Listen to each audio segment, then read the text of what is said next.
ರಂಭಾಪುರಿ ಸ್ವಾಮಿಗಳ ಪಾದಗಳಲ್ಲಿ ನಮಸ್ಕರಿಸುತ್ತಾ ಇಷ್ಟಲಿಂಗ ಪೂಜೆಗೆ ಬೆಳಗ್ಗೆಯಿಂದ ನಮ್ಮ ಕ್ಷೇತ್ರದ ಎಲ್ಲ ಭಕ್ತಾದಿಗಳು ಕೂಡ ಈ ಕಾರ್ಯಕ್ರಮದಲ್ಲಿ ಭಾಗವಹಿಸಿ ಅತ್ಯಂತ ಯಶಸ್ವಿ ಕಾರ್ಯಕ್ರಮವಾಗಿ ಮಾಡಿದ್ದಾರೆ.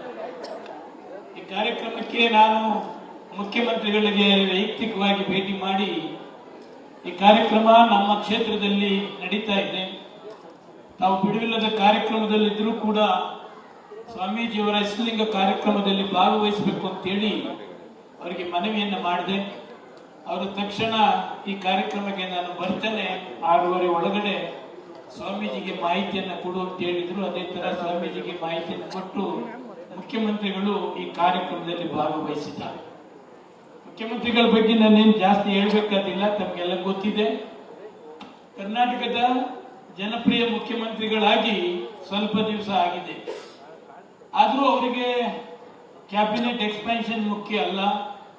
ಕರ್ನಾಟಕ ರಾಜ್ಯಾದ್ಯಂತ ರೈತರ ಭವನ ಏನಾಗ್ತಾ ಇದೆ, ಎಲ್ಲೆಲ್ಲಿ ಸ್ಟ್ರೈಕ್ ಆಗ್ತಾ ಇದೆ, ಮಳೆ ಇಲ್ಲ, ಅಭಾವ ಆಗ್ತಿದೆ, ಅದಕ್ಕೆ ಏನಾದ್ರೂ ಒಂದು ಮಾಡಬೇಕಾಗ್ತದೆ ಅಂತಕ್ಕಂಥ ಒಂದೇ ಒಂದು ದೃಷ್ಟಿ ಚಾಮುಂಡಿ ತಾಯಿಗೆ ಭೇಟಿ ಮಾಡಿ ಕರ್ನಾಟಕದ ರೈತರನ್ನ ಈ ಸಂಕಷ್ಟದಿಂದ ಪಾರ ಮಾಡುವಂತಕ್ಕಂಥದ್ದನ್ನ ಸನ್ಮಾನ್ಯ ಮುಖ್ಯಮಂತ್ರಿಗಳು ಪ್ರಾರ್ಥನೆ ಮಾಡಿದ ಮರುಗಳಿಗೆ ಎಲ್ಲೇ KRS ಡ್ಯಾಮ್ಗೆ 7 ಅಡಿ ನೀರು ಬಂದು ಹತ್ತತ್ರ 100 ಅಡಿ ನೀರು ಬರ್ತಕ್ಕಂಥದ್ದಕ್ಕೆ ವ್ಯವಸ್ಥೆ ಕೂಡ ಆಗ್ತಾ ಇದೆ.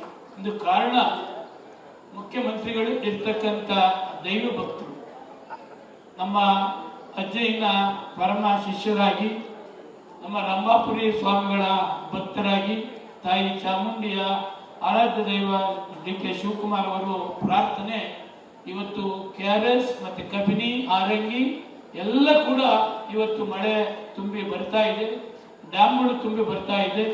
ಕರ್ನಾಟಕ ಮತ್ತೆ ತಮಿಳುನಾಡು ಏನಿವತ್ತು ವರ್ಸಸ್ ನಡೀತಾ ಇತ್ತು ಅದೆಲ್ಲ ಕೂಡ ಅವರ ದೈವ ಕೃಪೆಯಿಂದ ಸಾಲುವಾಗಿ ಕರ್ನಾಟಕದ ರೈತರು ಮತ್ತೆ ತಮಿಳುನಾಡಿನ ರೈತರು ಸನ್ಮಾನ್ಯ ಮುಖ್ಯಮಂತ್ರಿಗಳ ಕಾಲದಲ್ಲಿ ಯಾವುದೂ ಕೂಡ ರೈತರಿಗೆ ತೊಂದರೆ ಆಗಬಾರ್ದು ಅಂತಕ್ಕಂಥ ಅವರ ದೃಷ್ಟಿ, ಅವರಲ್ಲಿರ್ತಕ್ಕಂಥ ದೈವ ಕೃಪೆ ಇವತ್ತು ಎಲ್ಲ ಕೂಡ ಸಲ್ಲಿಸಕ್ಕಾಗ್ತಾ ಇದೆ.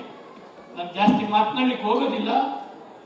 ಮುಖ್ಯಮಂತ್ರಿಗಳು ಏನೇನು ಒಂದೊಂದು ಡಿಸಿಷನ್ ತೆಗೆದುಕೊಳ್ತಿದ್ದಾರೆ ಅದು ಕರ್ನಾಟಕದ ಜನತೆಗೆ ತೀರ್ಮಾನ ಮಾಡ್ತಕ್ಕಂಥ, ಕರ್ನಾಟಕದ ಜನತೆಗೆ ಒಳ್ಳೇದಾಗ್ತಕ್ಕಂಥ ಐತಿಹಾಸಿಕ ತೀರ್ಮಾನವನ್ನ ಇವತ್ತು ಕರ್ನಾಟಕದ ಮುಖ್ಯಮಂತ್ರಿಗಳು ಬಹಳ ಯೋಚನೆ ಮಾಡಿ ತೆಗೆದುಕೊಳ್ತಾ ಇದ್ದಾರೆ. ನಾನು ರಂಭಾಪುರಿ ಸ್ವಾಮೀಜಿಗಳ ಪಾದಗಳಲ್ಲಿ ಒಂದೇ ಕರ್ನಾಟಕದ ರಾಜ್ಯದ ಮುಖ್ಯಮಂತ್ರಿಯಾಗಿ ಪ್ರಮಾಣ ವಚನ ಸ್ವೀಕಾರ ಮಾಡಿ ಕರ್ನಾಟಕ ರಾಜ್ಯದಲ್ಲಿ ಅನೇಕ ವರ್ಷಗಳ ಕಾಲ ಮುಖ್ಯಮಂತ್ರಿಗಳಾಗಿ ಕರ್ನಾಟಕಕ್ಕೆ ಒಳ್ಳೆಯ ಹೆಸರನ್ನ ತರ್ತಕ್ಕಂಥ ಶಕ್ತಿಯನ್ನ ಅವರಿಗೆ ಆಶೀರ್ವಾದ ಮಾಡಿ ಅಂತೇಳಿ ರಂಭಾಪುರಿ ಸ್ವಾಮಿಗಳಲ್ಲಿ ನಾನು ವೈಯಕ್ತಿಕವಾಗಿ ಮನವಿಯನ್ನು ಮಾಡಿ ನನ್ನ ಮಾತನ್ನು ಮುಕ್ತಾಯ ಮಾಡ್ತೇನೆ. ಎಲ್ಲರಿಗೂ ನಮಸ್ಕಾರ.